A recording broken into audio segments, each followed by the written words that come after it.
Olá! Hoje a nossa aula é sobre golpe de ariete e também nós vamos falar sobre escoamento em canais. Então, sejam todos muito bem-vindos, alunos da Unifacr.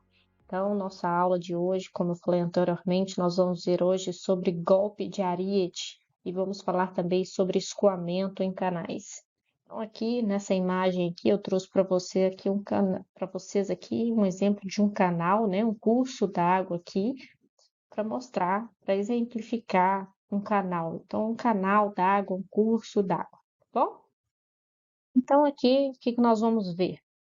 O que é um golpe de ariete, como que ele acontece, as suas causas, seus riscos nas instalações hidráulicas e como que ele pode ser evitado. Nós veremos também escoamento em canais, veremos o que é um canal em hidráulica, o que é um escoamento e os tipos de escoamentos, tá? Então, esse é o conteúdo para a nossa aula de hoje. Então, vamos nessa? Então, vamos começar aqui pelo golpe de ariete.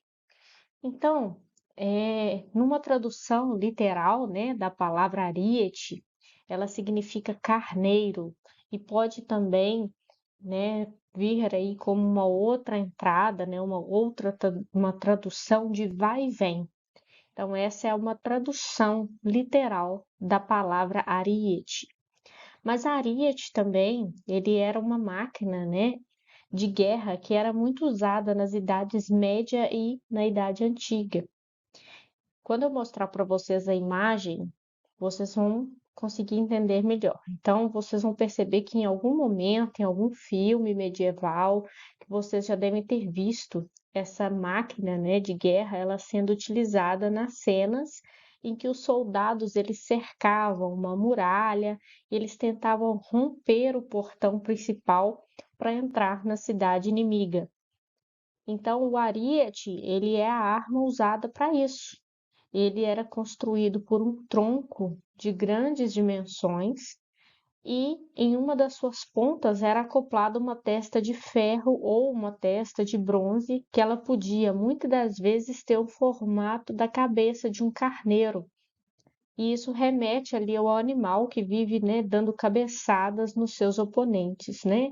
Então, o carneiro, né, ele tem esse comportamento de ficar dando cabeçadas, né, no inimigo, no oponente, e por isso que geralmente tinha ali na testa, né, feita de ferro de bronze, que tinha esse formato da cabeça de carneiro, para exemplificar esse comportamento desse animal de geralmente dar cabeçada até, né, para machucar, para ferir, e no caso aqui era para quebrar o portão da cidade inimiga, tá? Então, vou mostrar para você.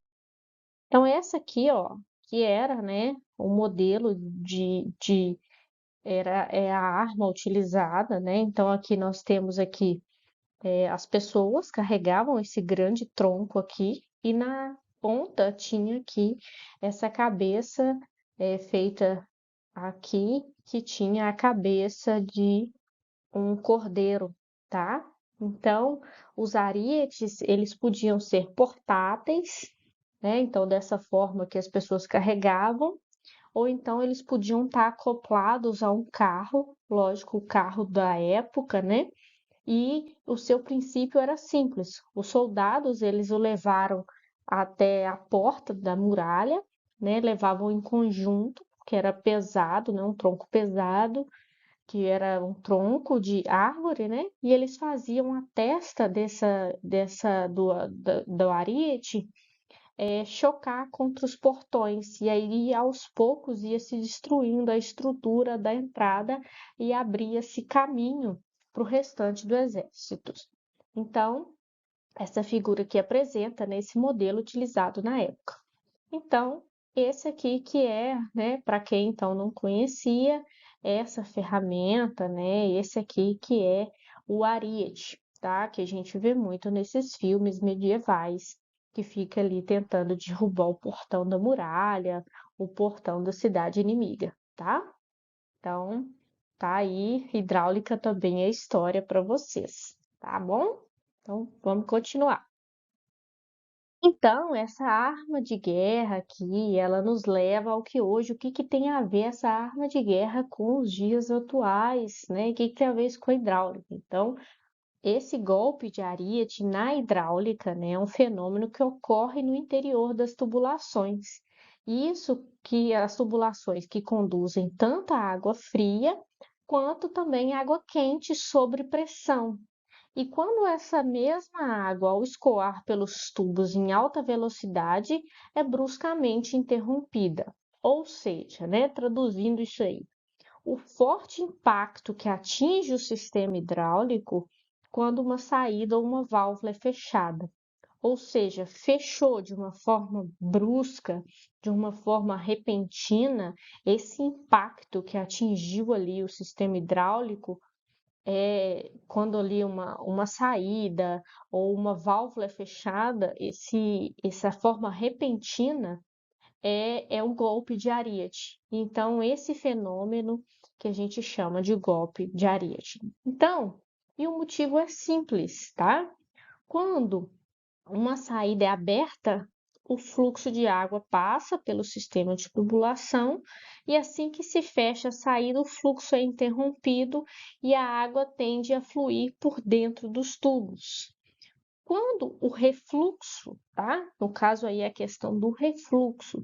Quando o refluxo é muito violento, ocorre o golpe de Ariete e com o tempo isso provoca rachaduras e vazamentos, tá? Então essa questão é abre a passagem da água, fecha-se a passagem da água, então, mas nesse momento ocorre um refluxo. Então, quando esse refluxo é de uma forma muito violenta, muito brusca, muito inesperada, digamos assim, ocorre esse golpe, né, de ariete ali, e isso faz como se fosse bater mesmo, né? E isso provoca, né, um dano à tubulação, provocando aí rachaduras, provocando vazamentos na tubulação, tá bom? Então, aqui, né, em situações mais severas, é possível até escutar o impacto devido a ele nos encanamentos. Então, às vezes, o impacto é tão grande que o barulho dá para se ouvir, né? O barulho é tão alto que se dá para escutar.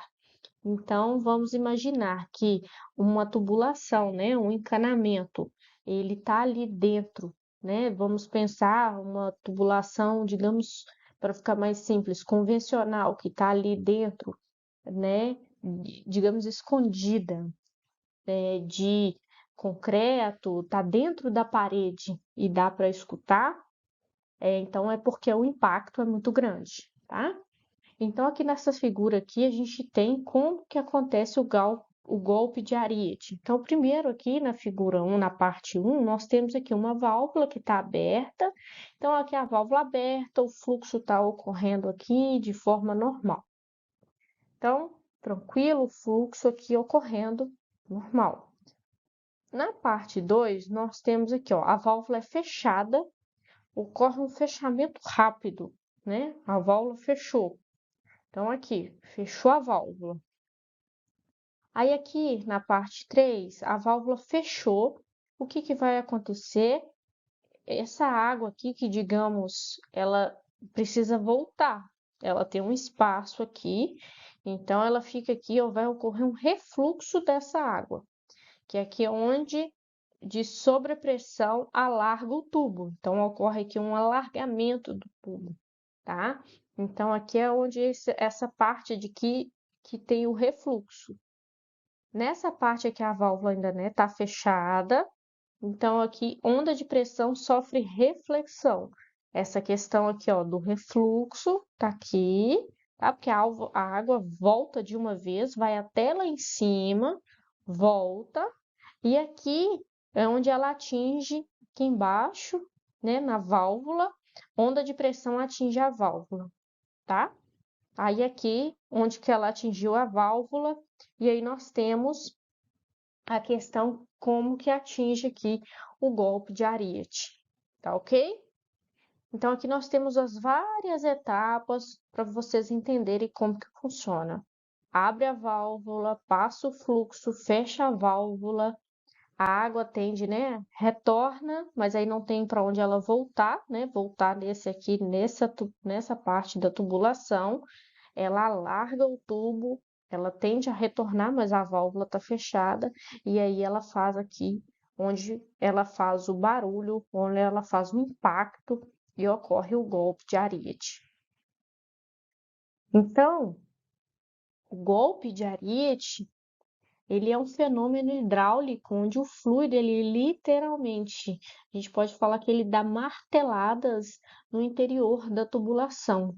Ele se choca contra tubos, válvulas, conexões, tá? Geralmente são nesses pontos que ele mais acontece, tá? Nesses pontos ali, geralmente, né, de conexões, os pontos de acessórios, né, nas válvulas, nas conexões. Pode ser em outras partes? Pode, mas principalmente aqui nas válvulas, nas conexões que ele acontece. Então, essa figura aqui mostra para vocês alguns exemplos a respeito do golpe de Ariete, onde que ele aconteceu. Então, nós temos aqui nesse registro, tá? Onde aconteceu. Nós temos aqui um outro exemplo também.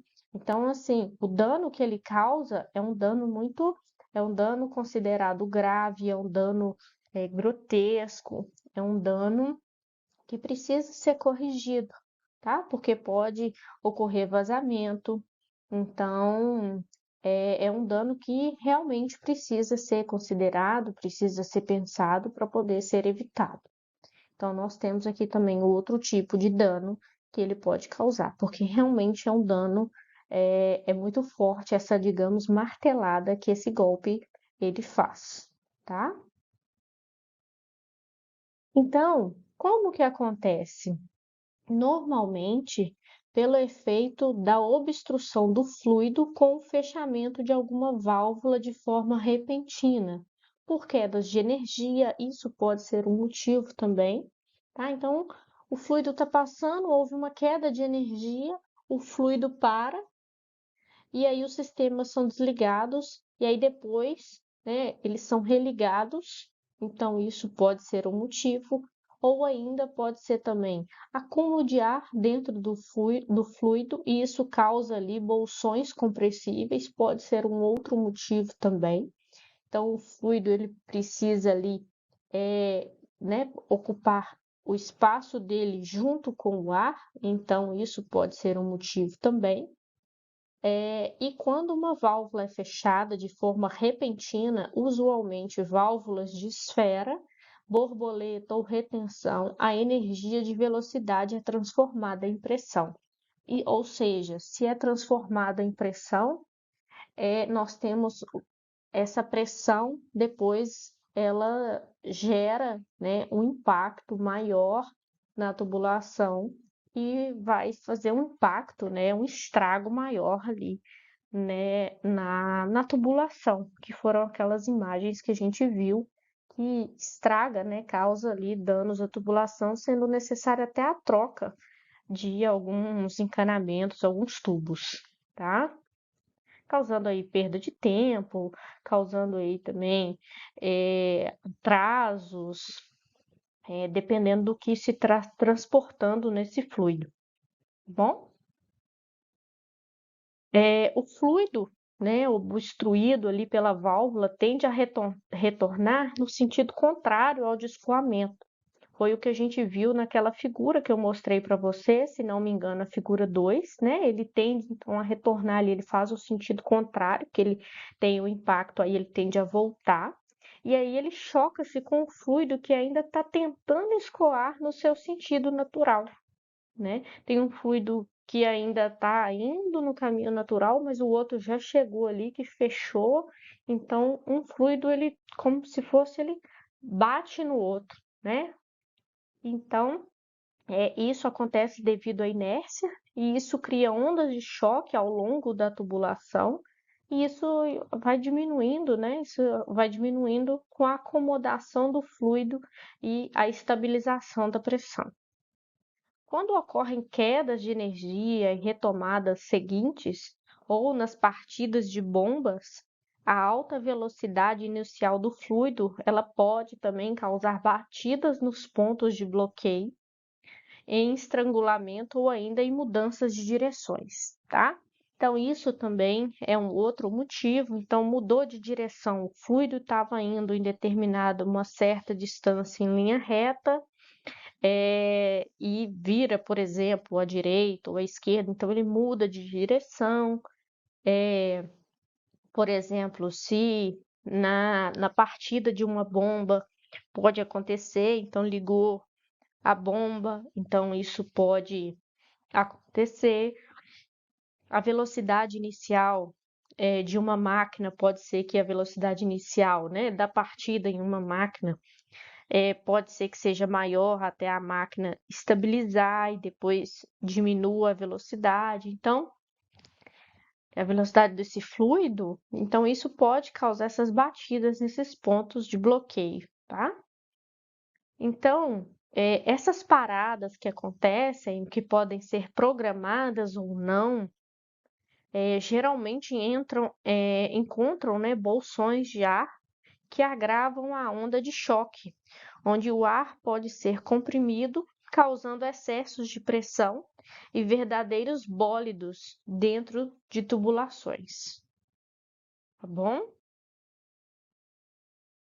E o que que isso causa, né? Então, quanto maior a velocidade de escoamento do fluido, maior será o golpe de Ariete. Vamos pensar, então, se eu tenho como se fosse um carro, por exemplo, se eu estou em maior velocidade e eu bato em alguma coisa, maior será o estrago. Então, a gente pode pensar nesse sentido. Então, quanto maior a minha velocidade, maior será o estrago. Então, maior a velocidade de escoamento do fluido, maior será o golpe de Ariete, tá? Em prédios muito altos ou tubulações muito extensas, a ocorrência é de maior impacto, ou seja, a altura também influencia, tá? Então, eu tenho uma altura maior, eu tenho uma tubulação que tem uma altura maior, né? Então, isso tudo influencia. Então, eu tenho uma tubulação muito extensa, eu tenho uma altura muito extensa, então a ocorrência é de maior impacto, ok? O golpe de Ariete ele pode provocar o rompimento imediato de válvulas, de tubos, de uniões, de conexões de uma tubulação. Isso porque o impacto ele ocorre na hora, tá? Então o problema do golpe de Ariete é porque ele não dá um sinal que ele vai acontecer, tá? Ele não é algo que ele possa dar sinal. Por exemplo, um vazamento, ele não por exemplo, uma trinca, ele não dá um sinal que ele possa acontecer. Então, a gente tem que tomar cuidado antes, tá? Para que evitar ao máximo que essa situação aconteça, porque se ela acontecer, então o rompimento é imediato. Então, rompe a válvula, pode romper o tubo, pode romper essas conexões e o prejuízo é imediato, tá bom?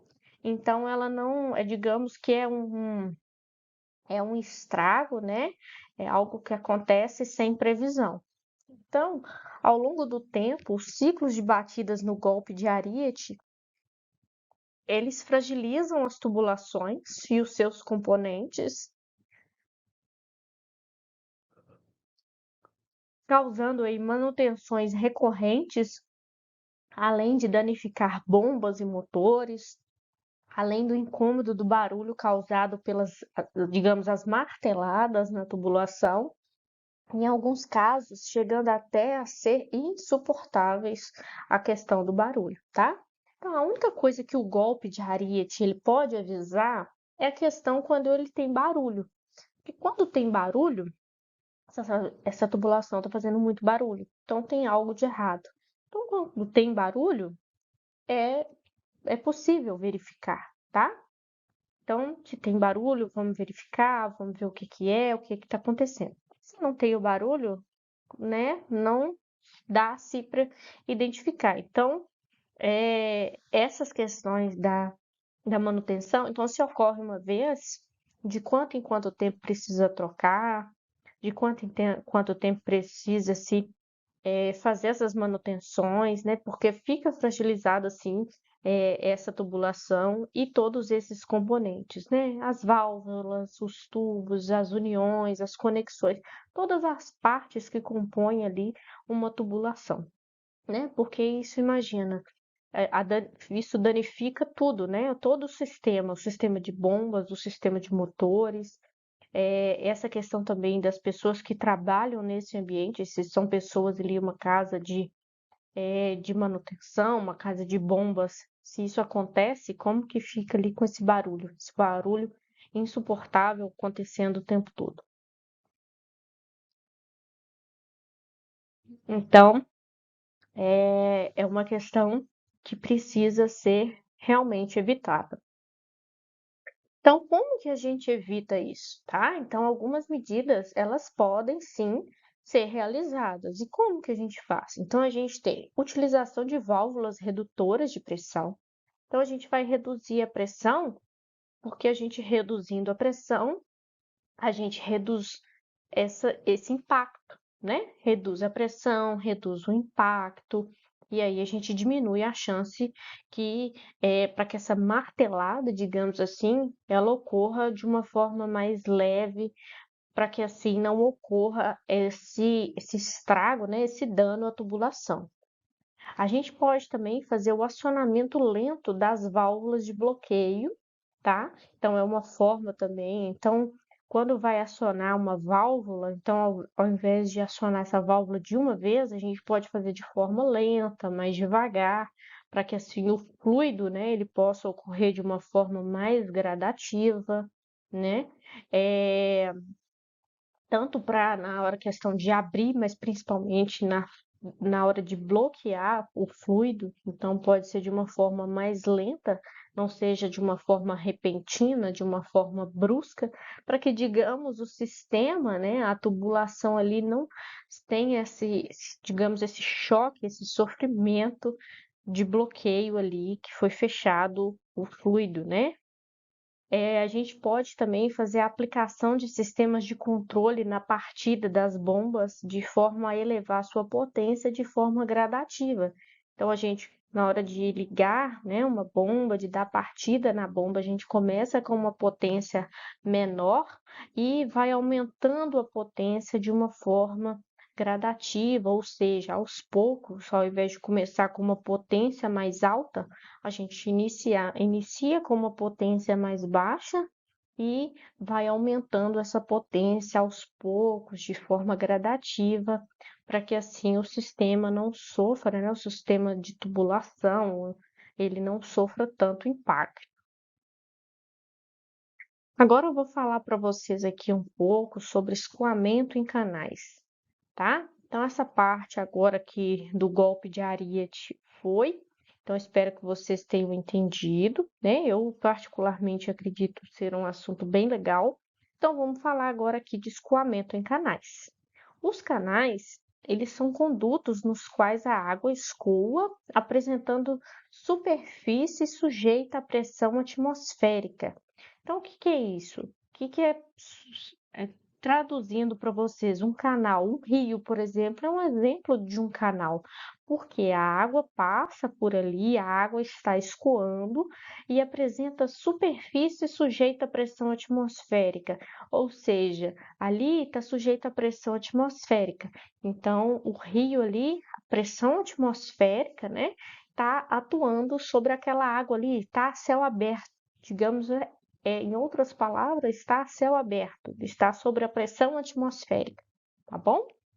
Os canais, eles podem ser classificados em naturais, artificiais, eles apresentam grande variedade de seções, então os canais eles podem ser retangulares, pode ser de forma triangular, trapezoidal, circular, semicircular, então tem Os canais podem ser de várias formas. Então, a gente vai conhecer agora um pouquinho dos canais, tá? Então, mostrar para vocês aqui.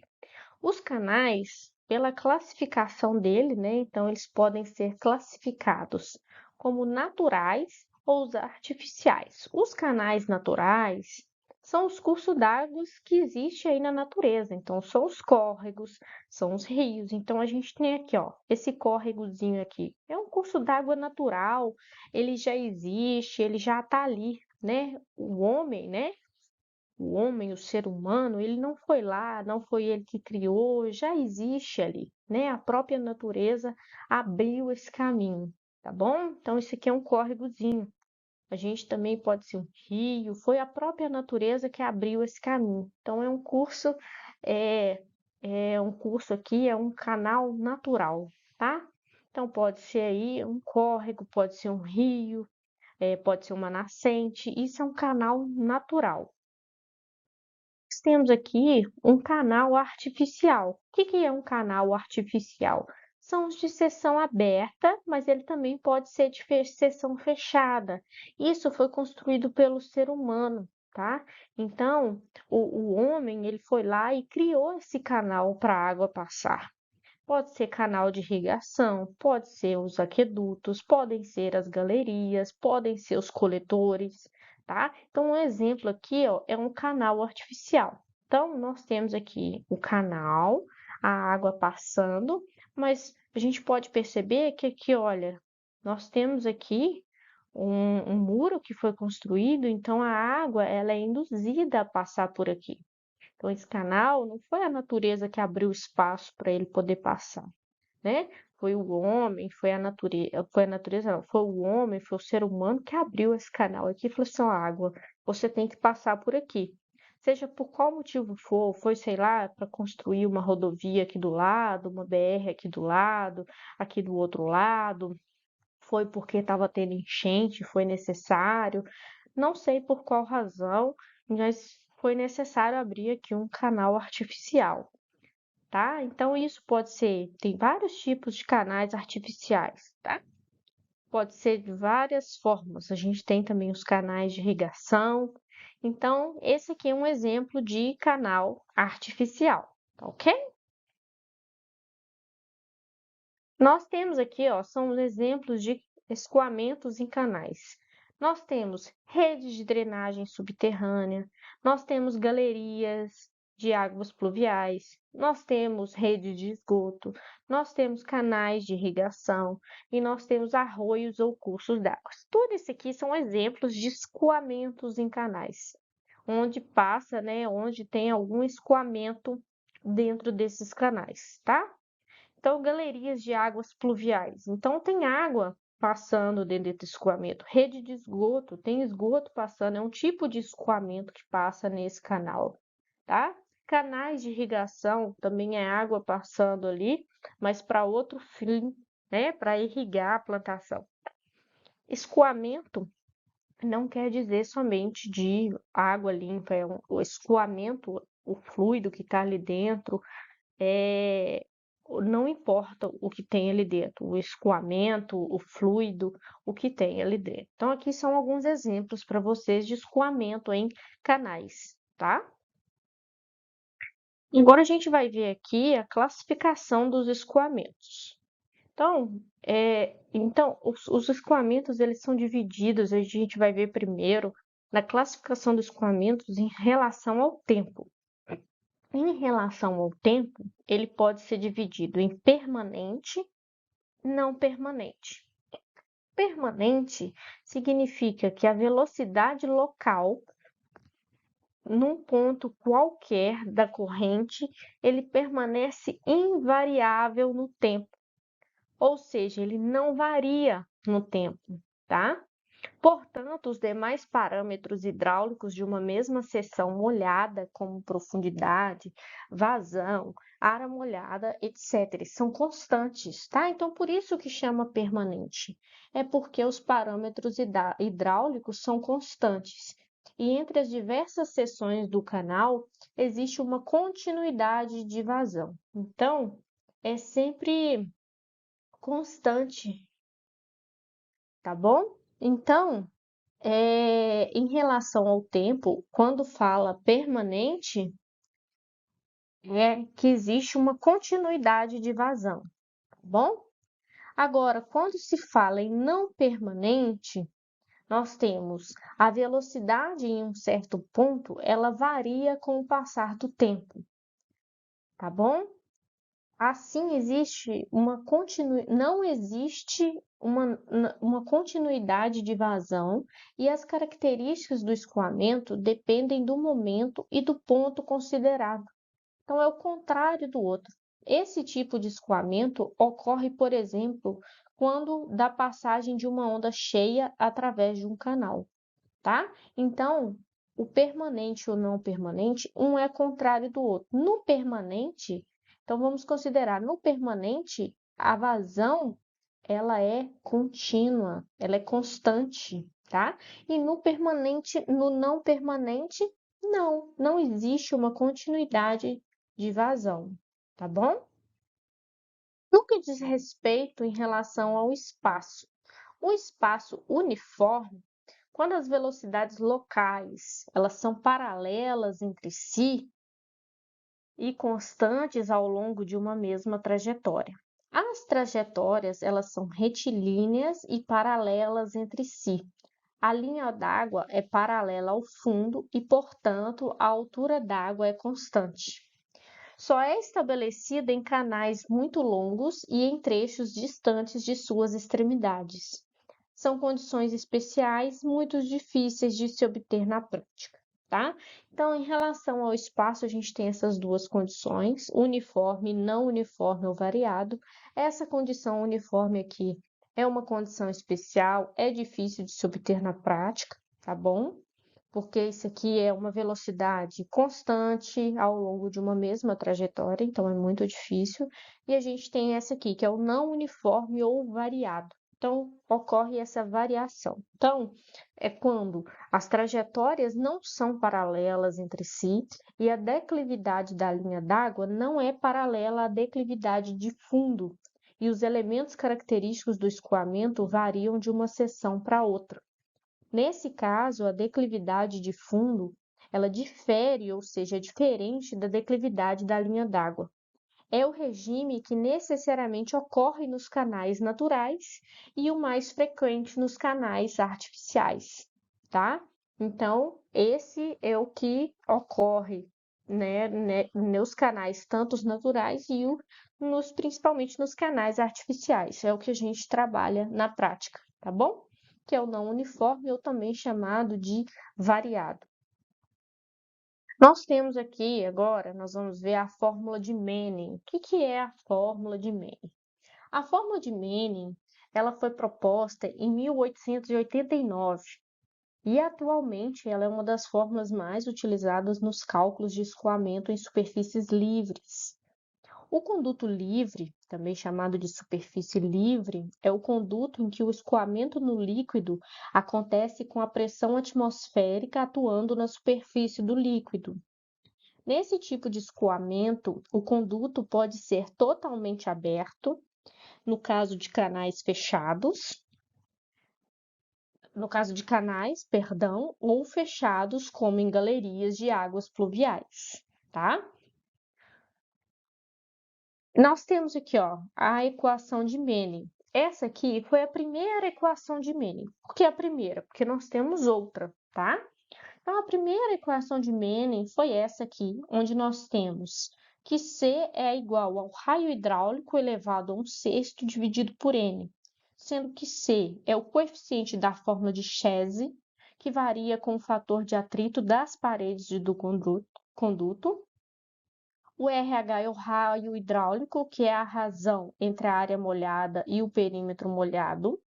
O N é o coeficiente que não possui significado físico determinado e que também não é adimensional, mas que varia principalmente com o material do conduto, né, ou o canal, tá bom? Então, essa aqui foi a primeira equação de Manning, e agora a gente vai ver a utilizada atualmente, tá?